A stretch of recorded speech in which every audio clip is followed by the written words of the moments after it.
ओम मुनित्रयं नमस्कृत्य तदुक्तिः परिभाव्य च वैयाकरणसिद्धान्तकौमुदीयं विरच्यते। सर्वेभ्यः श्रोतृभ्यः नमः। अस्माभिः गतपाठे यद्यत् पठितं तदेकवारं स्मरामः। वयं वैयाकरणसिद्धान्तकौमुदी इत्याख्यस्य ग्रन्थस्य तत्र समासाश्रयविधिप्रकरणे भवामः। अस्मिन् प्रकरणे तत्र गतपाठः चतुर्थः पाठः प्रवृत्तः। तस्मिन् पाठे हृदयस्य हृल्लेखयदण्लासेषु इति सूत्रमादाय विस्तरेण अस्माभिः विचारः कृतः। तस्य हृल्लेखः, हृद्यं, हार्दं, हृल्लासः इत्यादीनि उदाहरणानि दृष्टानि। तत्र लेखग्रहणं ज्ञापकं भवति। उत्तरपदाधिकारे तदन्तविधिर्नास्ति इत्यस्याः परिभाषायाः। अतः सा परिभाषा अस्माभिः पठिता। तस्याः परिभाषायाः प्रयोजनानि तु अत्रैव अण् इति प्रत्ययेन तदन्तः न गृह्यते, परन्तु अण्प्रत्ययपरकत्वमेव गृह्यते। घरूप इति सूत्रे च घरूपकल्प इत्यादिभिः तत्र तदन्तशब्दाः न गृह्यन्ते, परन्तु घरूपकल्पादयः प्रत्ययाः एव तत्र गृह्यन्ते। तस्य च प्रयोजनानि अस्माभिः दृष्टान्येव। ततः परं वा शोकश्यैरोगेषु इति सूत्रं पठितं। तत्र हृच्छोकः, हृदयशोकः, सौहार्द्यं, सौहृदयं, हृद्रोगः, हृदयरोगः इत्यादीनि दृष्टानि उदाहरणानि अस्माभिः।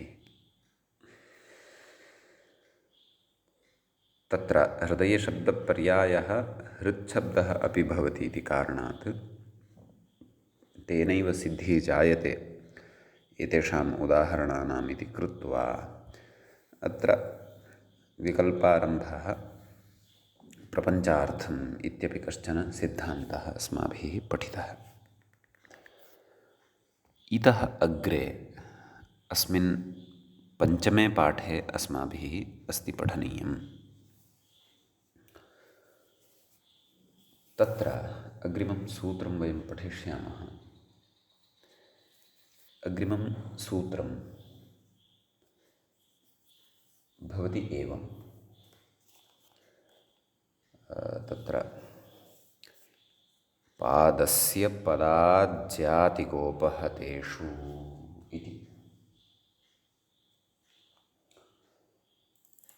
अस्य सूत्रस्य वयम् आदौ पदच्छेदं पश्यामः। पादस्य इति षष्ठीविभक्तेः एकवचनं भवति। तत्र द्वितीयं पदं भवति पद् इति। पादस्य पद् इति विधीयमानं तत्र प्रथमान्तं पदं भवति। एवं किल? किं कथयति? पद इति वा पद इति अकारान्ततया पठ्यते। पद इति अकारान्तः एषः शब्दः, पादस्य पद इति। तर्हि पादस्य पद इति कथयति, व्याख्याता कथयति, इति लुप्तप्रथमाकं पृथक् पदम् इति। पादस्य पदाज्जातिकोपहतेषु इत्यत्र पद् इति दकारान्तः शब्दः न, परन्तु अकारान्तः शब्दः अस्ति। तत्र अकारान्तः उच्चारणार्थः वा अथवा तत्र सः अकारः तत्र वस्तुतः अस्ति वा इति अग्रे स्पष्टीभविष्यति। सद्यः इदं पदं पद इति पदं अकारान्तं वर्तते, लुप्तप्रथमाकञ्च वर्तते। अत्र प्रथमायाः लुक् कृतः वर्तते सूत्रकारेण, एवं किल? आं, तर्हि पद इति लुप्तप्रथमाकं पृथक् पदं भवति। तत्र कथयति, अग्रिमं पदं किं भवति? आज्याति गोपहतेषु। तत्र सप्तमीविभक्तेः बहुवचनम् इदं पदं भवति। तत्र कथं विग्रहः इति चेत्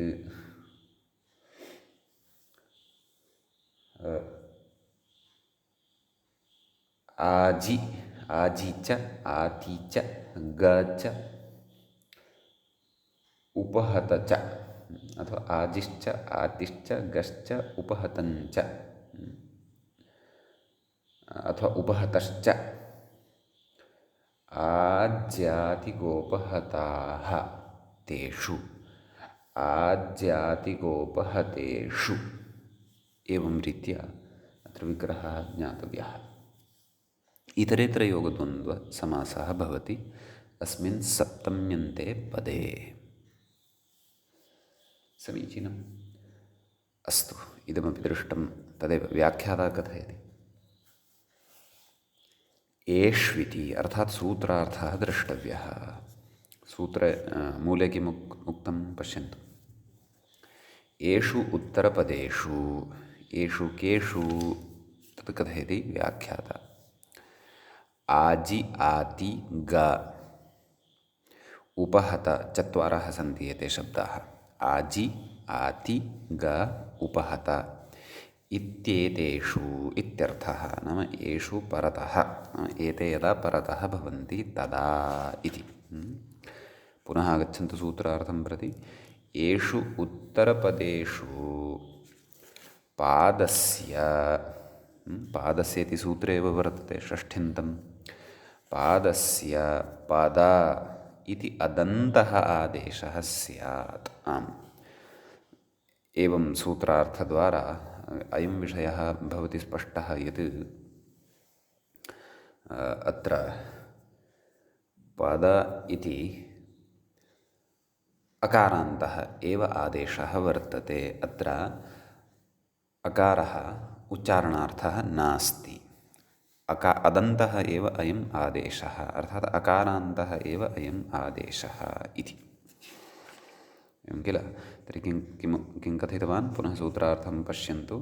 येषु उत्तरपदेषु, नाम एते यदा परतः भवन्ति अथवा उत्तरपदत्वेन यदा भवन्ति क्वचित्, ततः पूर्वं पादशब्दः यदि भवति, नाम पूर्वपदत्वेन पादशब्दः भवति, पादशब्दात् अकारान्तात् परतः एते यदि भवन्ति, आज्यादयः, तर्हि पाद इति शब्दस्य अकारान्तस्य स्थाने पद इति अकारान्तः शब्दः भवति इति। इति सूत्रार्थः। इदानीं क्रमशः उदाहरणानि सन्ति द्रष्टव्यानि। अस्तु, किं कथयति? अजतीति मूले पश्यन्तु। पादाभ्याम् अजतीति पदाजिः इत्युक्तं खलु? नाम पादाभ्याम् अजति, नाम अजति, अज इत्यत्र कः अर्थः? नाम अज इति धातुः वर्तते। अजति इति विग्रहे पादाभ्याम् अजति इति तत्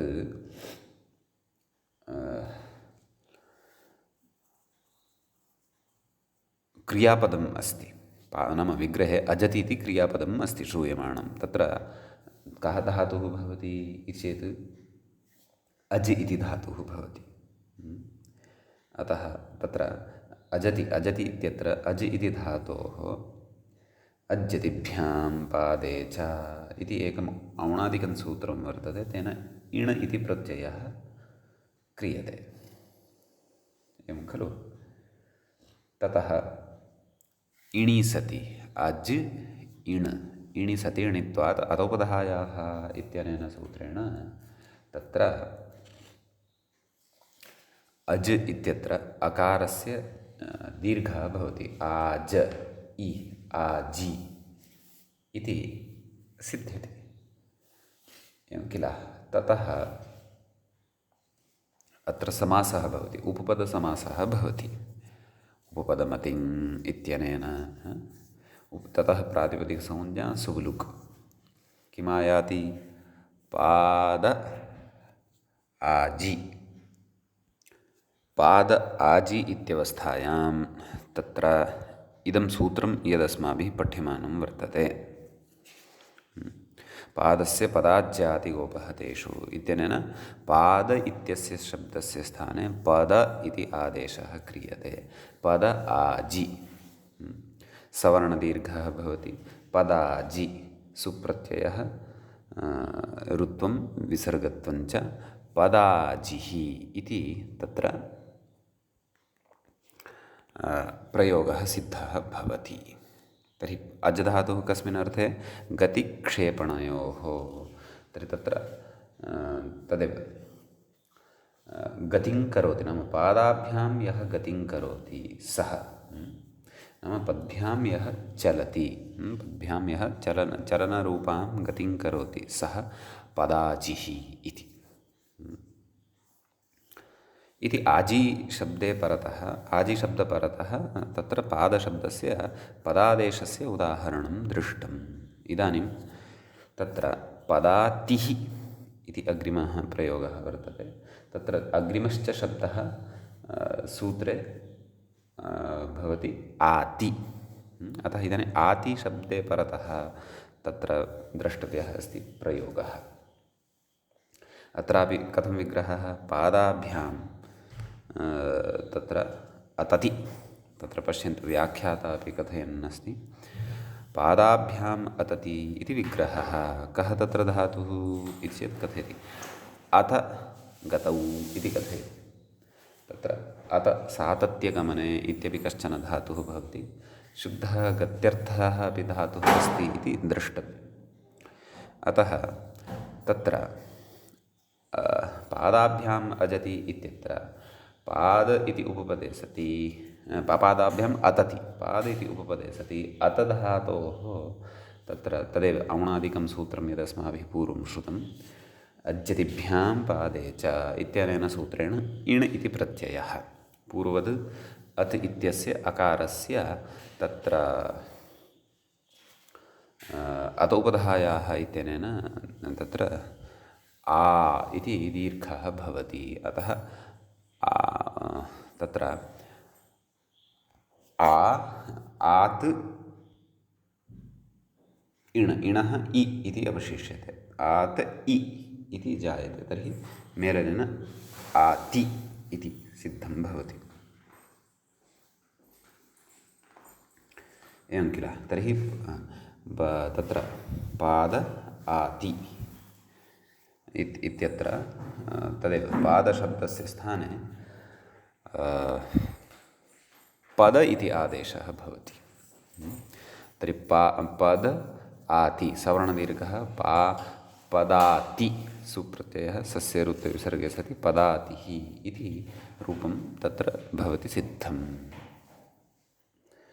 पदातिः तदेव अस्यापि सः एव अर्थः यः पादाभ्यां गतिं करोति अथवा पद्भ्यां गतिं करोति सः पदातिः इति भवति। यदि तु पदादेशः अत्र नोच्येत तर्हि तु पाद इति शब्दः एव श्रूयेत पादातिः इति अनिष्टः प्रयोगः स्यात्। अत्र अपेक्षितः प्रयोगः तु पदातिः इत्येव। नाम अत्र अवधानं कुर्वन्तु मया तत्र अतोपधायाः इत्यनेन दीर्घः उक्तः। दीर्घः न वृद्धिः। तत्र उपधायाः अवर्णः यः वर्तते तस्य वृद्धिः भवति अतोपधायाः इत्यनेन सूत्रेण भवतु। तृतीयः कः शब्दः श्रूयते ग इति शब्दः श्रूयते खलु।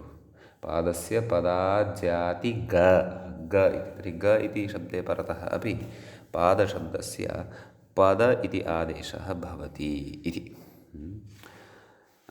तत्र च औणादिकं यत् सूत्रं वर्तते तद् मूले उक्तमेव अस्ति यद् रूपद्वयस्य सिद्धिवेलायाम् उक्तं किं तद् अज्यतिभ्याम् इति कथयन् अस्ति अज्यतिभ्यां पादे च इति इण् प्रत्ययः तेन सूत्रेण इण् प्रत्ययः अत्र भवति कस्मात् अजधातोः अपि च अतधातोः अज्यतिभ्याम् अजि अति तत्र इकानिर्देशः कृतः वर्तते अतः एवं रीत्या तत्र आभ्यां धातुभ्याम् इण् प्रत्ययः अवगन्तव्यः तस्य अर्थं कथयति किं पादे उपपदे अजधातोः अतधातोश्च इण् स्यात् इति तदर्थः नाम पादशब्दः यदा उपपदत्वेन व्यवह्रियते उपपदसमासश्च अस्माभिः पूर्वं विस्तरेण पठितः वर्तते अतः अत्र इण् प्रत्ययं विधाय नाम औणादिकेन अज्यतिभ्यां पादे च इत्यनेन सूत्रेण इण् प्रत्ययं विधाय ततः परम् अस्माभिः अत्र उपपदसमासस्य अन्या प्रक्रिया कर्तव्या भवति ततः परं पादशब्दस्य स्थाने पद इति आदेशः क्रियते इति समीचीनम् अस्तु पदग नाम ग शब्दे परतः उदाहरणं पश्चात् कथयिष्यते ततः पूर्वं कश्चन विचारः अत्र मूले उच्यमानः वर्तते कथयति अजित्यस्य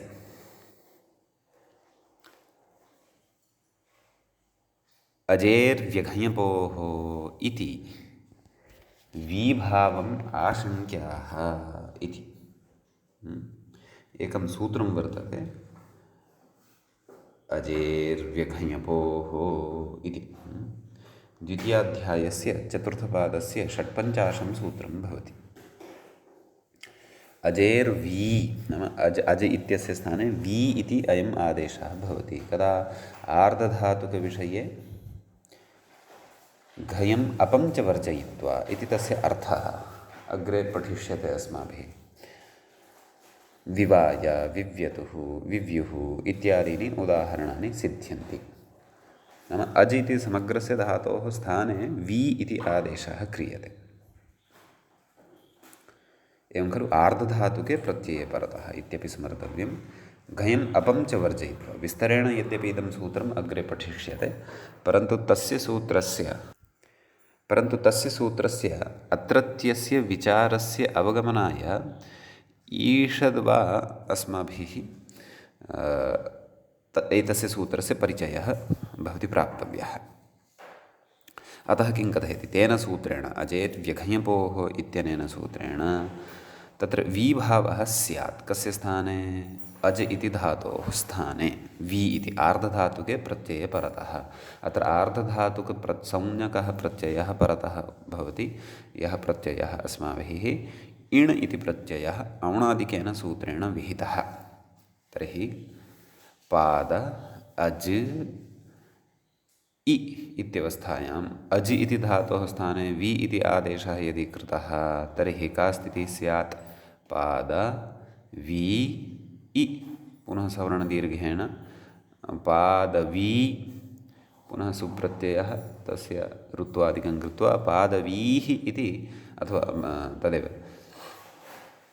पदादेशं च कृत्वा पदवीः इति प्रकृते अपेक्षितः अनिष्टः प्रयोगः प्रसरेत् स तु प्रयोगः अत्र नापेक्षितः इति कारणात् प्रकृते तस्य नाम अत्र अज् धातोः स्थाने वि इति आदेशः न भवति इति आशङ्क्याः किं कथयति व्याख्याता अजीत्यस्य अजेर्व्यघञपोः इति विभावमाशङ्क्याः अजेर्व्यभावो निपातनात् इति पश्यन्तु उपरि मूले उक्तं खलु अजेर्व्यभावो निपातनात् इति नाम अज् इत्यस्य इति धातोः स्थाने व्यभावो नाम वि इत्यस्य अभावः व्यभावः अत्र भवति कथं भवति निपातनात् निपातनबलात् इत्यर्थः समीचीनं कुतः निपातनं क्व कृतम् इति चेत् सूत्रे एव कृतं खलु पश्यन्तु आजि आति आति इति शब्दः तत्र निपातितः वर्तते, नाम इण् प्रत्ययान्तः निपातितः वर्तते। तत्र अज् इति शब्दात् इण् प्रत्यये सति आति इति पठितम्। आजि, अज् अज् विषयस्य सन्दर्भे उच्यते किल, आजि इति निपातितं वर्तते। यदि अत्र विभावः एव अपेक्षितः अभविष्यत् तर्हि आजि इति पाठं न करोति स्म, वि इत्येव पाठं करोति स्म। वि आति व्यातिगोपहतेषु, पादस्य पदव्यातिगोपहतेषु इति सूत्रं वदति स्म। परन्तु तथा सूत्रमुक्तं वा न खलु, तथा तु सूत्रं नास्ति। सूत्रं कथं वर्तते, पदाज्याति, आजि आति, आजि एवं रीत्यत्र निपातनवशादेव अजेः नाम अजधातोः व्यभावः नाम वि इत्यस्य अभावः ज्ञातव्यः। अतः तत्र पदाजिः इति इष्टस्य प्रयोगस्य लाभः भवति इत्यर्थः। इति पदाजिः इति प्रयोगविषयस्य विषये अस्माभिः विशेषः कश्चन दृष्टः। अस्तु, इदानीम् अग्रिमं शब्दं पश्यामः। अग्रिमः शब्दः सूत्रे कः वर्तते, ग। तर्हि ग शब्दः यदा परतः भवति तदापि पादशब्दस्य स्थाने पद इति आदेशः भवति इत्यर्थः। किं रूपम् इति चेत् पदगः इति रूपम्। समीचीनं। तत्र कथं विग्रहः इति चेत् पादाभ्यां गच्छति एवं विग्रहः। अयमेव च अस्य अर्थः, पदगः। सर्वेषां समानाः एव अर्थाः सन्ति एतेषां। पदाजिः, पदातिः, पदगः, पदोपहतः इत्यस्य तु अर्थं पश्चात् पश्यामः। अस्तु, तर्हि तत्र उच्यते विग्रहः कथम् उपस्थापितः, पादाभ्यां गच्छति, पादभ्यां गम् धातुः स्वीकर्तव्यः। गम् लृ गतौ इति धातुः अत्र ग्राह्यः। तस्मात् धातोः, तस्य धातोः गम् इति अवशिष्यते, लुदुत् सः धातुः इति कृत्वा अत्र अग्रे कथयति, गमश्च अन्तात्यन्ताद्भदूरपारसर्वानन्तेषु डः इति सूत्रेण इति सूत्रस्थेन अन्येभ्योऽपि दृश्यते इति वार्तिकेन गमधातोः डः इति तत्सर्वं वयं कृदन्तेषु पठिष्यामः। तत्र गमश्च इति एकं सूत्रं, ततः अन्तात्यन्ताद्भदूरपारसर्वानन्तेषु डः इत्यत्र डप् प्रत्ययः पठितः। तच्च अन्येभ्योऽपि दृश्यते, नाम एतत् सूत्रद्वयेन साक्षात् न प्राप्नोति। अत्र क्व पादभ्यां गम् इत्यस्मात् डप् प्रत्ययः साक्षात् न प्राप्नोति। अतः तत्र सूत्रान्तरमपि वर्तते, अन्येभ्योऽपि दृश्यते, नाम अन्येभ्यः अपि तत्र धातुभ्यः अथवा अन्यस्यामपि स्थितौ अयं डप् प्रत्ययः दृश्यते इति। तच्च विस्तरेण अस्माभिः अग्रे कृत्सु पठिष्यते। सद्यः तु वयम् अत्र अस्तु अन्येभ्योऽपि दृश्यते, नाम गमश्च अन्तात्यन्ताद्भदूरपारसर्वानन्तेषु डः इति सूत्रद्वयेन एकवाक्यतया अन्येभ्योऽपि दृश्यते इत्यनेन सूत्रेण गम् धातोः पाद इति उपपदे सति डप् प्रत्ययः कर्तव्यः, ड इति प्रत्ययः कर्तव्यः। समीचीनं। तर्हि का स्थितिः जायते, पाद सुब्लुक् भवति, पाद गम् ड इति। पादगम् ड इत्यवस्थायां ड इत्यस्य अ अवशिष्यते। सूत्रं टेः पठितं पूर्वम् अस्माभिः। टेः इत्यनेन सूत्रेण डिति परतः, डिति ड इति प्रत्यये परतः गम् इत्यस्य टेः लोपः भवति। गम् इत्यत्र टिभागः कः, अम् इति, अचोन्त्यादि इति शासनानुसारम्। अतः ग अ ग अम् इति यदा लुप्तः भवति ग इति शिष्यते। ततः पाद ग इत्यवस्थायाम् अधुना ग शब्दे परतः अत्र पादस्य पदाज्यादिगोपहतेषु इत्यनेन सूत्रेण तत्र पाद इत्यस्य शब्दस्य स्थाने पद इति आदेशः क्रियते। ततः पद ग इति सिद्ध्यति। उपपदसमासस्तु अत्र कृतः एव। पद ग इत्यस्मात् सुप्रत्ययः सस्य रुत्विसर्गे सति पदगः इति प्रयोगः सिद्धः भवति। समीचीनम्। अग्रे कथयति वार्तिक व्याख्याता किं कथयन्नस्ति पश्यामः। तदन्ते गशब्दे परे पादस्य दन्तः पदादेशः इति कथयति अग्रे। दकारान्तादेशे तु पद्गः इति स्यात्। नाम दकारान्तादेशः नास्ति अत्र। पादस्य लोपः, पादस्य पदाज्यातिकोपः तेषु पादस्य पद इति तत्र अकारान्तः एव अयम् आदेशः अस्ति। दकारान्तः आदेशः तु अत्र न शङ्कनीयः। कुतः? यतः पद् इति दकारान्तः अपि आदेशः स्वीक्रियेत तदापि पदाज्यातिकोपः तेषु इत्यस्य सूत्रस्य तु श्रवणं भवितुमर्हति। यतः पद् इति दकारान्तेन सह आज्याति इत्यादि पदस्य मेलनं यदि कृतं तदा पदाज्याति इति तत्र सिद्ध्यति। अतः तत्र पादशब्दस्य स्थाने अत्र अकारान्तः एव पद इति आदेशः श्रूयते। अन्यथा प्रयोगः अपि अनपेक्षितः खलु लभ्येत। पद्गः इति प्रयोगः लभ्येत, परन्तु पद्गः इति प्रयोगः नापेक्षितः। पदः पदगः इत्येव प्रयोगः अपेक्षितः। अतः सर्वत्रापि अत्र पद इति अकारान्तः एव आदेशः द्रष्टव्यः। पदाजिः पदातिः इत्यत्र तु चिन्ता नास्ति। इत्यत्र तु दकारान्तः आदेशः अस्ति यदि, तर्हि अपि परतः विद्यमानस्य अकारस्य तत्र मेलनेन पदाजिः पदातिः इत्यादयः प्रयोगाः सुकराः एव। तत्र पदादेशेऽपि क्लेशो न भवति। परन्तु पद्गः इति अनिष्टः प्रयोगः स्यात्, पादागः इति प्रयोगः न स्यात्। अतः तत्र अयमादेशः अकारान्तः एव वर्तते इति अवगन्तव्यम्। समीचीनम्। अस्तु, अन्तिमं शब्दं पश्यामः। अन्तिमः शब्दः कः वर्तते अत्र सूत्रे? उपहत इति। उपहतशब्दे परतः अपि तत्र पाद इत्यस्य शब्दस्य स्थाने पद इति अकारान्तः आदेशः भवति। विग्रहं कथयति व्याख्याता। किं कथयति? पादाभ्याम् उपहतः इति विग्रहः। एवं किल? तर्हि अत्र पादभ्याम् उपहतसु इत्यवस्थायां नाम इति अलौकिकविग्रहानन्तरं कर्तृकरणे कृताबहुलम् इत्यनेन सूत्रेण समासः वक्तव्यः। प्रातिपदिकसंज्ञा सुबुलुक्, पाद उपहत इति लभ्यते। ततः पादस्य पदाज्यातिकोपहतेषु इत्यनेन सूत्रेण पाद इत्यस्य शब्दस्य स्थाने पद इति आदेशः विधीयते। अतः पद उपहत गुणः भवति पदोपहत। ततः सुप्रत्ययः रुत्वविसर्गादिकं विधाय पादोपहतः इति प्रयोगः भवति सिद्धः। एवं किल? तत्र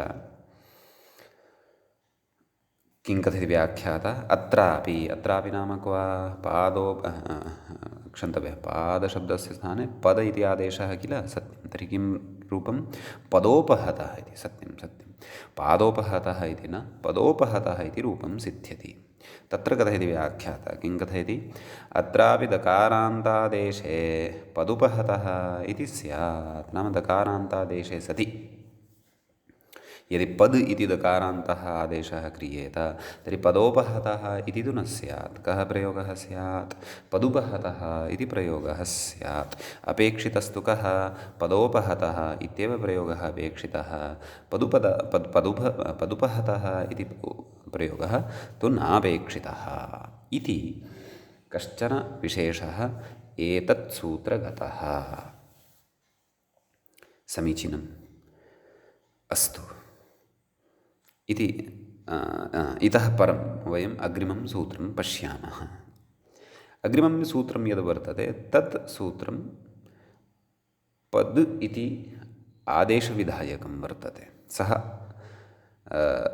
अकारान्तः अकारान्तम् आदेशं न करोति अग्रिमं सूत्रम्। अस्तु, तत् पठित्वैव साक्षात् वयं ज्ञास्यामः। सूत्रं भवति, अहम् उच्चारयामि।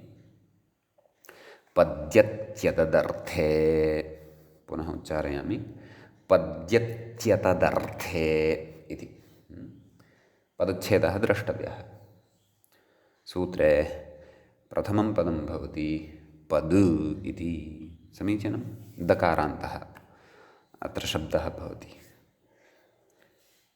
यति, अग्रिमः शब्दः कः? अग्रिमं पदं किं? यति। यति इति सप्तम्यन्तं पदं भवति। सप्तमीविभक्तेः एकवचनान्तं भवति।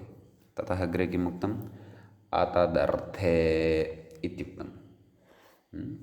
तस्मै इदं तदर्थं, न तदर्थम् अतदर्थं, तस्मिन् अतदर्थे इति। चतुर्थी तत्पुरुषगर्भनञ् तत्पुरुषसमासः अत्र भवति इत्यर्थः। समीचीनम्। अस्तु, तर्हि किमुच्यते? सूत्रार्थः द्रष्टव्यः अस्ति अस्माभिः। व्याख्यात्रा कश्चन विशेषः उच्यते, कथयति पद् यति अतदर्थे इति छेदः। समीचीनम्। अस्तु, सूत्रार्थं पश्यन्तु। पादस्य पत् स्यात्, नाम अत्र यः आदेशः वर्तते सः आदेशः तु पद् इति दकारान्तः एव वर्तते, परन्तु सूत्रार्थकथनसमये, सूत्रवृत्तिकथनसमये तत्र सन्धिवशात् पत् स्यात् इति। पत् तत्र संहितया लिखितवान् खलु सूत्रार्थं, सन्धिं विधाय सूत्रार्थं लिखितवान्, अतः दकारस्य स्थाने चर्त्वेन तकारः श्रूयमाणः अस्ति। तत्र कः? पत् स्यात् इत्यत्र वस्तुतः अयमादेशः कः? दकारान्तः एव। पश्यामः, अग्रे स्फुटीभविष्यति इतोपि विषयः। सद्यः अयमादेशः दकारान्तः अस्ति इत्येव चिन्तयन्तु भवन्तः। एवं किल? तर्हि सूत्रार्थं पश्यन्तु। पादस्य पत् स्यात्, अर्थात् पाद इत्यस्य अकारान्तस्य शब्दस्य स्थाने पद् इति दकारान्तः आदेशः स्यात् अतदर्थे यति परे इति। तत्र सूत्रे अतदर्थे यति, अतदर्थे इति पदं यति इति पदस्य विशेषणं भवति।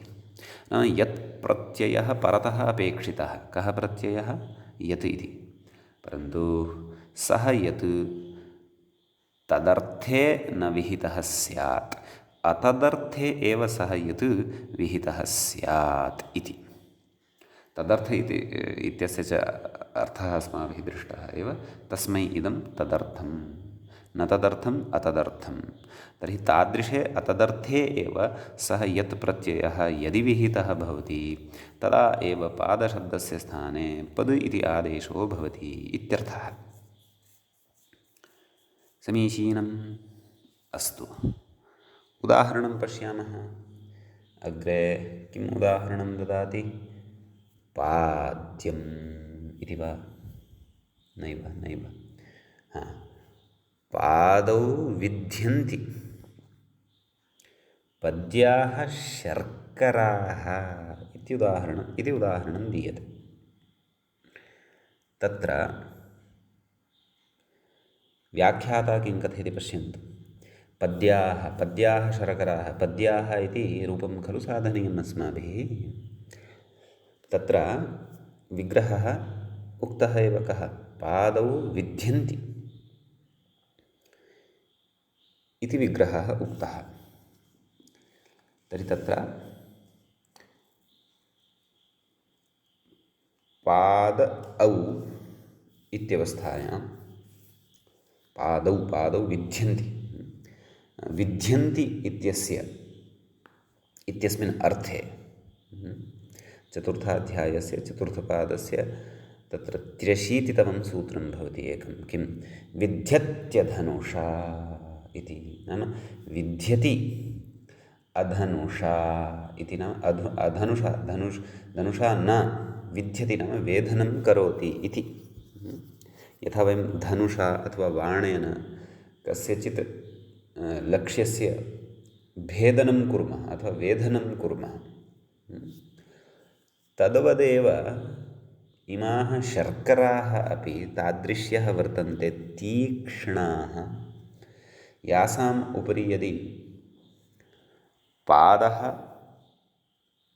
पतति तर्हि पादस्य विदारणमेव कुर्वन्ति। पादे साक्षात् वर्णं कृत्वा अन्तः चर्मणि प्रविशन्ति इमाः शर्कराः। अत्र शर्कराशब्दः तीक्ष्णमुखानां पाषाणखण्डविशेषाणां कृते व्यवहृतः वर्तते। विविधाः अर्थाः यदि ज्ञातव्याः तदर्थं तु भवद्भिः कोशाः द्रष्टव्याः। अस्तु, तर्हि कथं विग्रहः? पादौ विध्यन्ति इति विग्रहः। इत्यवस्थायां पाद औ इत्यस्मात् तत्र तद्धितेषु सूत्रं पठ्यते विध्यति अधनुषा, अर्थात् विध्यत्यधनुषा इत्यनेन सूत्रेण तत्र यत् इति प्रत्ययः क्रियते।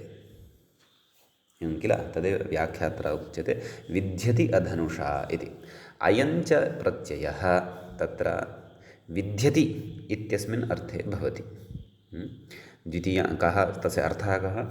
द्वितीयान्तात् विध्यति इत्यर्थे यत् स्यात् न चेत् धनुः करणं, नाम तत्र करणं धनुः नापेक्षितम् इति।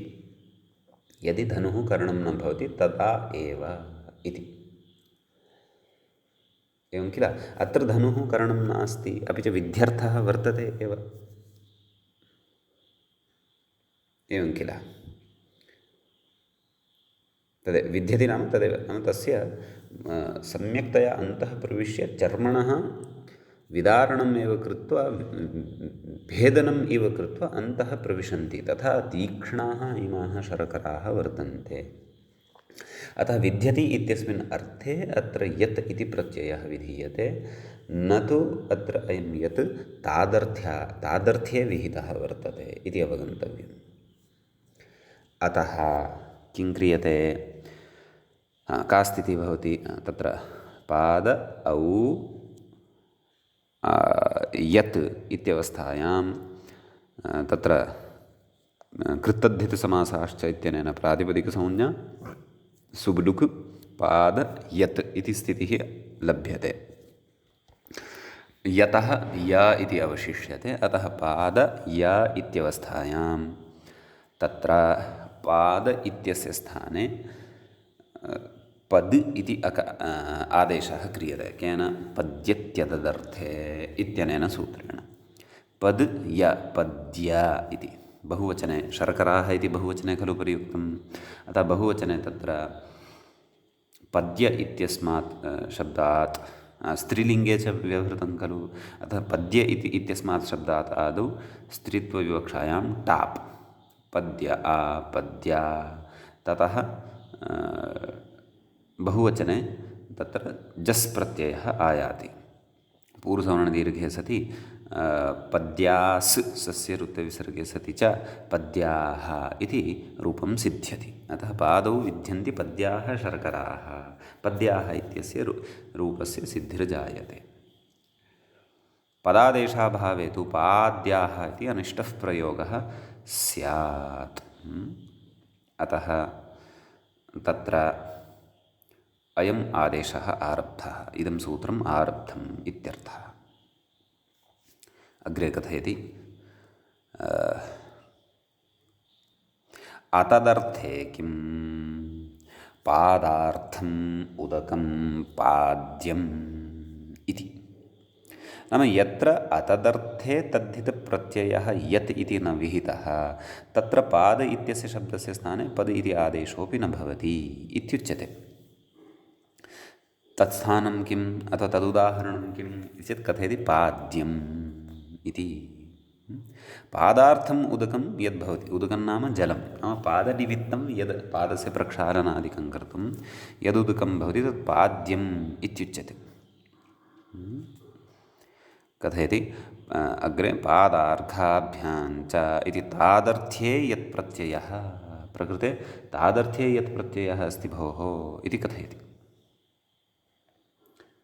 अतः तादर्थ्ये यति परतः तु पादशब्दस्य पदु इति आदेशो न भवति खलु।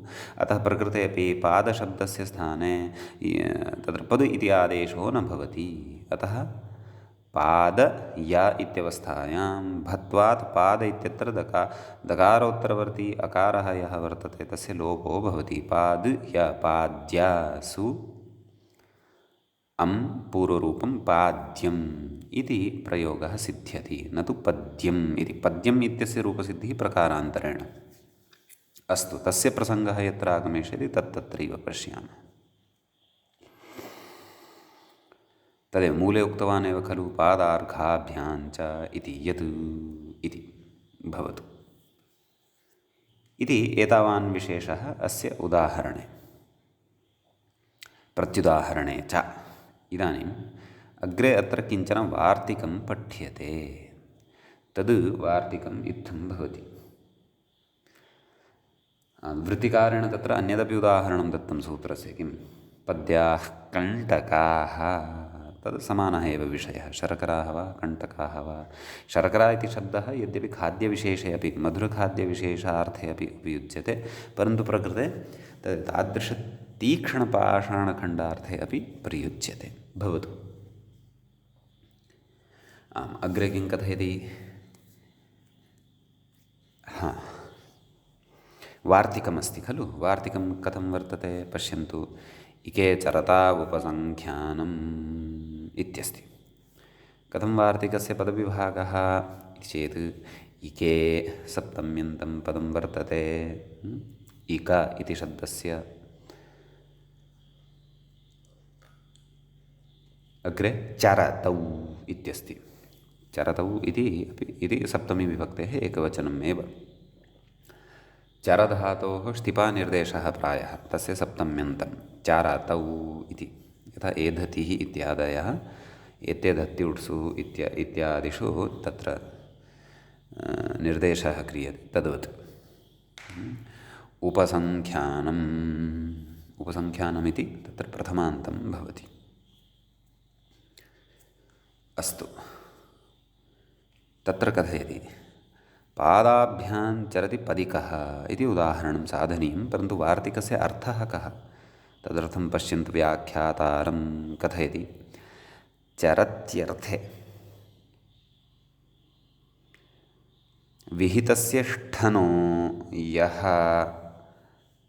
इकादेशः तस्मिन् परे पादस्य पत् स्यात् इति उपसङ्ख्यानं कर्तव्यम् इत्यर्थः। चरति तर्हि तत्र धातोः निर्देशः नास्ति, परन्तु अर्थस्य निर्देशः वर्तते। क्व? चरति इति। एतादृश अर्थविशेषे गम्यमाने। अत एव वार्तिकस्य अर्थः कः लभ्यते? चरत्यर्थे, नाम चरति इत्यस्मिन् अर्थे विहितस्य ष्ठनः, नाम विधीयते यः ष्ठन्, तस्य ष्ठनः स्थाने यः इकादेशः क्रियते, एवं खलु। ठस्येकः इति इकादेशः भवति। तस्मिन् परे, नाम तादृशे इकादेशे परतः पाद इति शब्दस्य स्थाने पत् भवति, पद इति आदेशः भवति इत्यपि वक्तव्यम् इत्यर्थः। एवं खलु। किमुदाहरणं? तत्र पदिकः इति उदाहरणं साधनीयं वर्तते। कथं विग्रहः? पादाभ्यां चरति। पादाभ्याम् इति उपपदत्वात् चरधातोः अत्र कः उपपदसमासः आश्रयणीयो वा? कथं? पादाभ्यां चरति, पादाभ्यां सत्यं। तत्र पर्पादिभ्यष्ठन् इत्यनेन सूत्रेण ष्ठन् इति प्रत्ययः क्रियते। समीचीनम्। आम्, तर्हि का स्थितिः जायते? पाद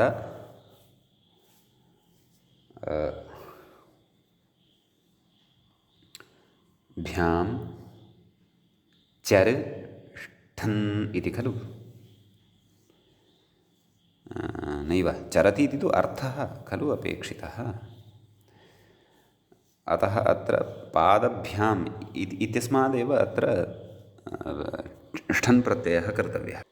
आम्, अत्र कृदवृत्तिः नास्ति, मया कृदवृत्तिः शङ्किता, तथा नास्ति। एषा तु तद्धितवृत्तिः वर्तते। नाम तद्धितप्रत्ययः कः? ष्ठन् प्रत्ययः। ष्ठन् तद्धितप्रत्ययः चेत् साक्षात् प्रातिपदिकादेव तस्य विधानं भविष्यति, तत्र धातुः स्वीकर्तव्यः इति नास्ति। अस्तु, तर्हि पादाभ्यां चरति इत्यस्मिन् अर्थे तत्र पादभ्याम् इत्यस्मात् शब्दात् साक्षात् तद्धितप्रत्ययः परपादिभ्यः ष्ठन् इत्यनेन सूत्रेण भवति। का स्थितिः जायते? तदेव तद्धितान्तत्वात् प्रातिपदिकसंज्ञा सुब्लुकि सति किम् अवशिष्यते? पादष्ठन्। ष्ठनः ठ इति खलु अवशिष्यते। पाद ठ इत्यवस्थायां ठ स्थाने इकादेशः। एवं किल, सूत्रं पठिष्यते ठस्येकः तेन। का स्थितिः जायते? पाद इक इत्यवस्थायाम् इके चरतावुपसङ्ख्यानम् इत्यनेन वार्तिकेन इके परतः, नाम इक इति तत्र ष्ठन्नादेशे परतः पादशब्दस्य स्थाने पद् इति आदेशः। का स्थितिः जायते? पद् इक मेलनेन पदिका, ततः सु ऋत्वविसर्गादिकञ्च विधाय पदिकः इति प्रयोगः भवति सिद्धः। एवं किल।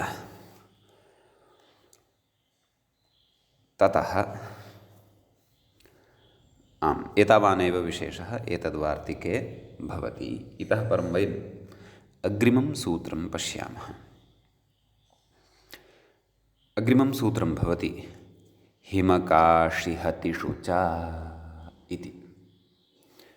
अस्य सूत्रस्य पदच्छेदादिकम् अस्ति द्रष्टव्यम्। तत्र हिमकाशिहतिषु इति सप्तमीविभक्तेः तत्र बहुवचनं भवति। च इति अव्ययपदं भवति।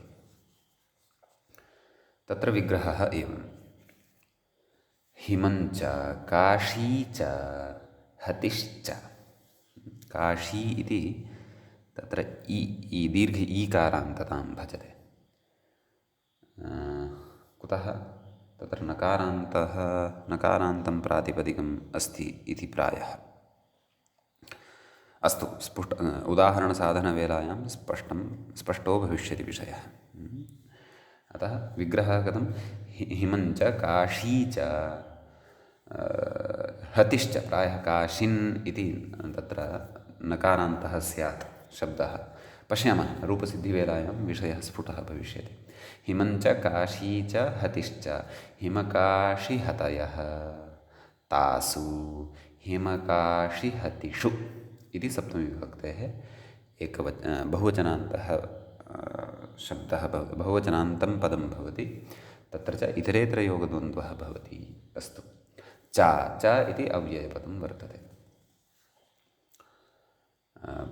पद् इति अनुवर्तते। कुतः? पद्यत्यतदर्थे पादस्य लोपो पादस्य पदाज्यादिगोपहतेषु इत्यस्मात् सूत्रात् पादस्य इत्यनुवर्तते। उत्तरपदे इत्यस्य अधिकारस्तु वर्तते एव। अस्तु, किं कथयति व्याख्याता? हिमकाशी कथयति एषु परेषु पादस्य पत् स्यादित्यर्थः। मूले किमपि उक्तं न, मूले साक्षात् उदाहरणं दत्तम्।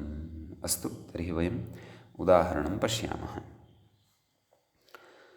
तत्र प्रथमम् उदाहरणं दत्तं, नाम हिमशब्दे परतः उदाह्रियते पद्धिमम् इति। तत्र पादस्य हिमम् एवं रीत्या विग्रहः क्रियते। षष्ठीसमासः पादहिम सर्वं, नाम समासः प्रातिपदिकसंज्ञासुब्लुक् इत्यादिकं विधाय पादहिम इति लभ्यते।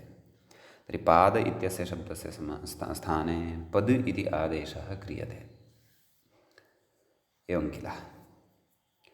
अतः तत्र पद् हिम इति लभ्यते।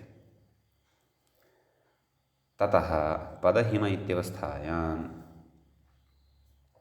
झयोः इति सूत्रं सन्धिप्रकरणे पठितं किल इत्यनेन सूत्रेण हकारस्य स्थाने पूर्वसवर्णः भवति। पूर्वसवर्णत्वात् धकारः लभ्यते। कस्य स्थाने? हकारस्य स्थाने। पद् धिम इति जायते। यथा वाग्घरिः इति पठितम्, ऊकालोज्झ्रस्वदीर्घप्लुतः इति च पठितं। तद्वत् अत्र नाज्झलु इति च पठितं। तद्वत् इदमपि अत्रापि पूर्वसवर्णः झयोः इत्यनेन द्रष्टव्यः।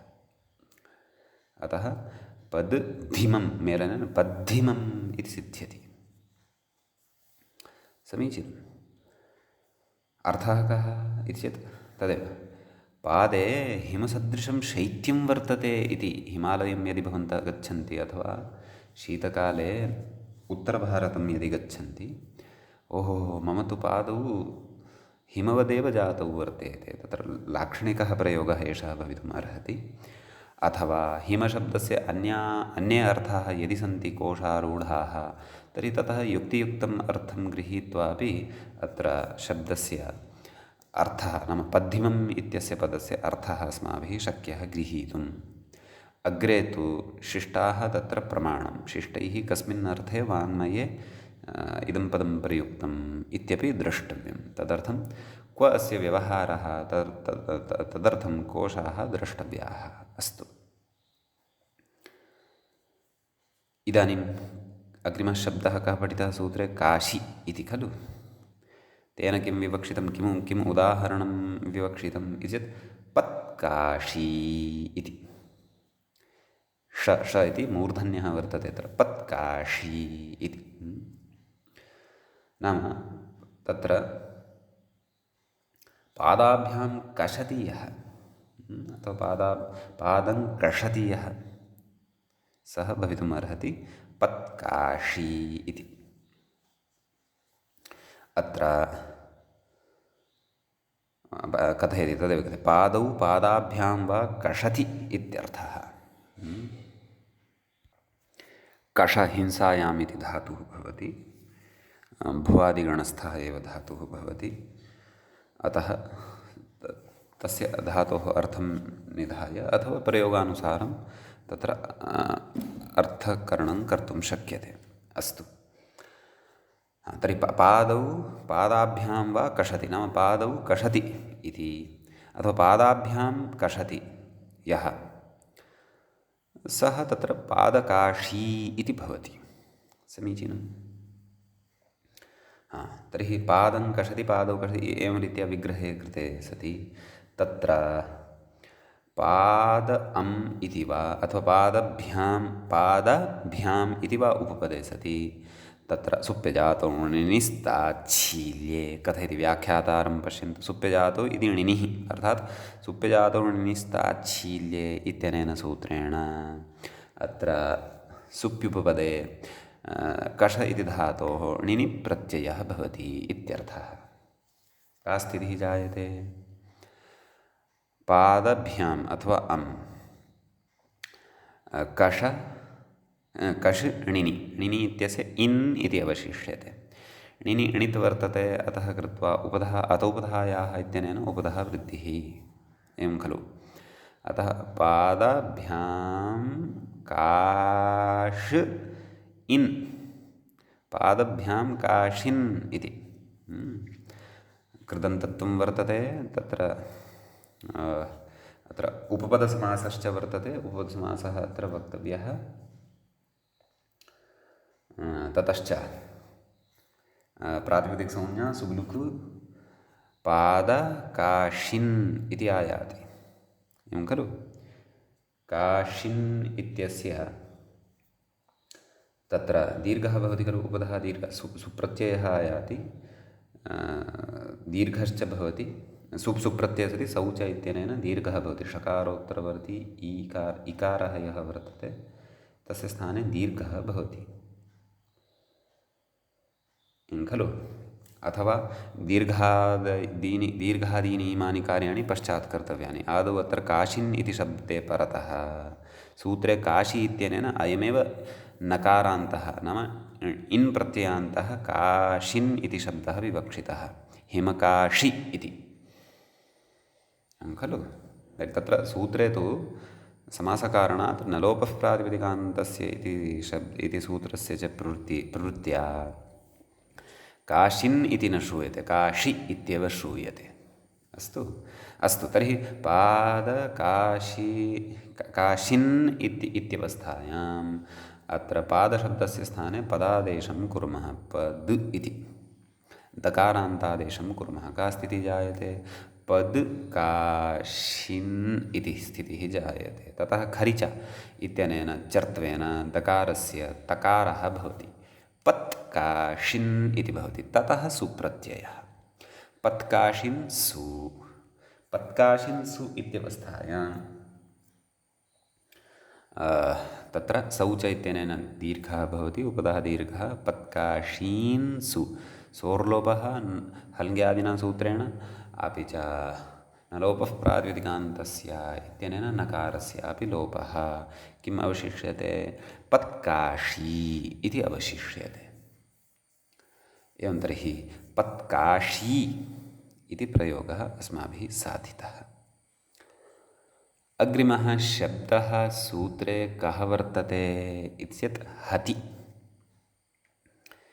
इति शब्दः वर्तते। तर्हि हति शब्दे परतः अपि तत्र पादशब्दस्य स्थाने पदादेशः अस्माभिः अस्ति अधुना पठनीयः। पश्यन्तु, रूपं किं साधनीयं? पद्धतिः, प्रसिद्धः प्रयोगः, व्यवह्रियते अस्माभिः। हन्यते इति हतिः इति कथयति। कर्मणि क्तिन् इति, नाम हन् हन् इति धातोः अत्र कर्मणि क्तिन् प्रत्ययः भवति। केन? स्त्रियां क्तिन् इत्यनेन खलु वक्तव्यः, अथवा अन्येन केनचन। अस्तु, तद् कृदन्तेषु स्पष्टं भविष्यति यदा क्तिन् प्रपञ्चं पठिष्यामः तदा। अस्तु, पादाभ्यां हन्यते इति पद्धतिः। अतः अत्र पादभ्याम् इति उपपदे सति तदेव कथयन्नस्ति खलु अग्रे व्याख्यातारं पश्यन्तु। आदौ हतिः इत्यस्य अर्थं कथयति, हन्यते इति हतिः, कर्मणि क्तिन्, पादाभ्यां हतिः इति विग्रहः इति कथयति। कर्तृकरणे कृताबहुलम् इति समासं स्वीकरोति एषः। समीचीनं। तर्हि पादाभ्यां हतिः, तर्हि कर्तृकरणे कृताबहुलम् इत्यनेन समासे सति अत्र पादशब्दस्य स्थाने पद् इति आदेशः। पद् हति, झयोः इत्यस्य सूत्रस्य प्रवृत्त्या हकारस्य धकारः पद्धतिः इति प्रयोगः सिद्ध्यति। न वा? इति कश्चन विशेषः अत्र वर्तते। तदेव स्त्रियां क्तिन् इत्यनेन एव तत्र क्तिन् प्रत्ययः अवगन्तव्यः। एवञ्च पद्धतिः इत्यपि प्रयोगः सिद्ध्यति। तर्हि पादाभ्यां हननं कोऽर्थः? नाम अस्य यः कोऽपि कञ्चन जनं तत्र पादेन अथवा पादाभ्यां ताडयति अथवा हन्ति, अथवा पादाभ्यां यत्र हतिः प्रवर्तते सः तत्र पद्धतिः इत्युच्यते। पद्धतिः इति शब्दः क्तिन् प्रत्ययान्तत्वात् स्त्रीलिङ्गे वर्तते, परन्तु वयं तु भिन्नार्थे अपि कथयामः खलु। नाम एषा अस्माकं पद्धतिः वर्तते, नाम काचन परम्परा वर्तते इति एतादृशे अर्थे अपि कथयामः खलु। एषा तु अस्माकं काचित् प्राचीना पद्धतिः वर्तते। नाम तत्र किञ्चित् अर्थान्तरमपि भवितुमर्हति। साक्षात् पादाभ्यां हननार्थः एव अत्र न स्वीक्रियेत। नाम अस्माकं पूर्वजाः एतेन मार्गेण गताः वर्तन्ते, अतः तैः स्वपादाभ्याम् अत्र हनहिंसागत्योः इति धातुः भवति खलु, हिंसार्थः एव स्वीकर्तव्यः इति नास्ति, गत्यर्थः अपि तत्र स्वीकर्तुं शक्यते। नाम एतैः स्वपादाभ्याम्, अस्माकं पूर्वजैः स्वपादाभ्याम् अत्र हतिः नाम गतिः कृता वर्तते। अतः एषा अस्माकं काचित् पद्धतिः वर्तते, नाम एषः प्रकारः वर्तते। एतेन प्रकारेण वयमपि अग्रे गच्छामः, वयमपि पादाभ्यां हतिं कुर्मः, गतिं कुर्मः। अतः पद्धतिः इति सिद्धान्तविशेषस्य तत्र कथनाय अपि, अथवा कस्यचित् सम्प्रदायगतनियमस्य कथनाय अपि तत्र पद्धतिशब्दस्य प्रयोगः कृतः दृश्यते। हिंसार्थे तु क्लेशः एव नास्ति। अस्तु, इति एतावान् विशेषः। हिमकाशिहतिषु च इति सूत्रस्थः। अग्रे वयं ऋचश्ये इति सूत्रं पठिष्यामः अग्रिमपाठे। अद्यतनपाठस्तु तावत् अत्रैव उपसंह्रियते। एवञ्च पञ्चमः पाठः अस्य समासान्तप्रकरणस्य पञ्चमः अयं पाठोऽपि समाप्तिं गच्छति। मुनित्रयं नमस्कृत्य तदुक्तिः परिभाव्य च वैयाकरणसिद्धान्तकौमुदीयं विरच्यते। सर्वेभ्यः श्रोतृभ्यः नमः।